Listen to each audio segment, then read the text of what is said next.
So I know we were talking about YouTubers before. Whenever you went to TanaCon, did you like Tana or were you just going for the vibe? Because I know. So for those of you who don't know TanaCon, like, can you explain TanaCon to us? Yeah. So TanaCon was one of the I consider it like one of the like all-timer disaster events in social media. Like if there's ever a history textbook of like social media and its downfall of society, like TanaCon is gonna be in there.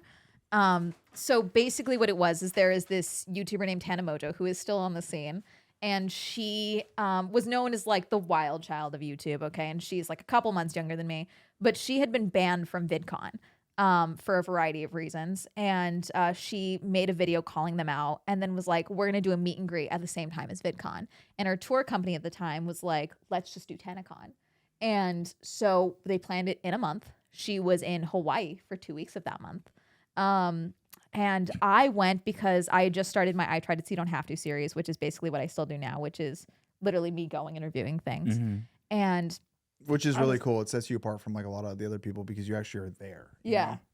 Yeah. And so for that, I was like, okay, first year event, it could either be incredible or it could be awful.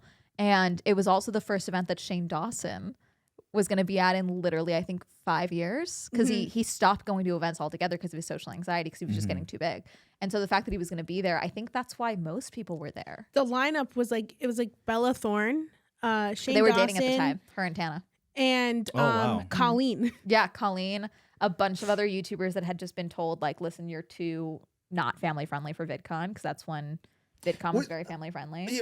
I remember, I think we were there the same year, because I was like, I think that year, or like one of the years that I looked at your videos, we were there, and it's all kids. It's like literally 13-year-olds. Like I walked in, I felt uncomfortable. I'm like, I'm leaving. I went in on the Food Beast badge. It's still very young. It's gotten younger. Really? A lot of the sponsors, they're mad at me right now, so I can talk about this. I'm not going to get invited to be a featured creator again. But you should start SwellCon. People ask me that all the time. SwellEntertainment would be great. It's an adult-only convention.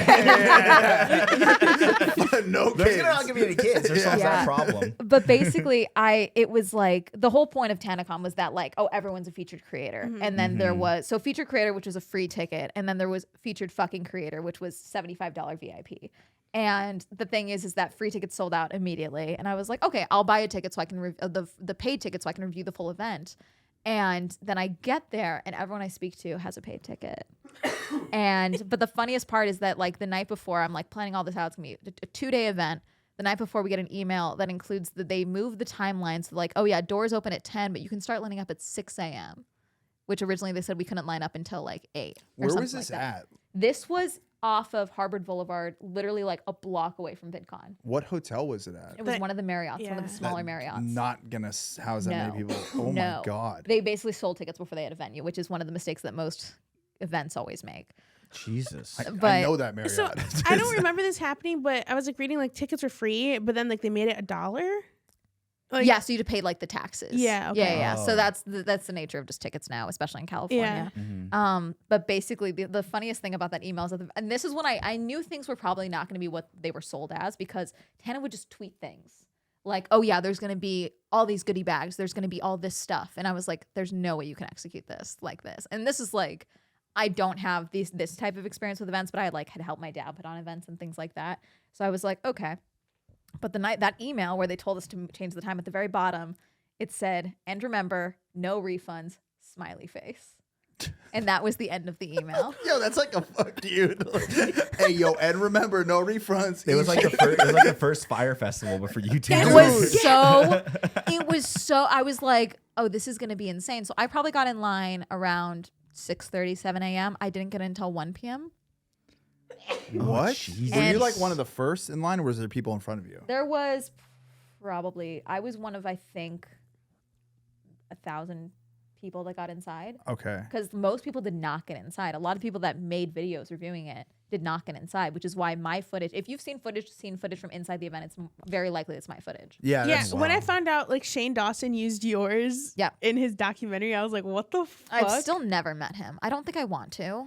At the time, I was like, can't have me in your documentary. You're going to use all my footage. Like, he did credit me, which I do appreciate. And he followed me back, which was very, at the time, this is before we knew everything, I guess you could say.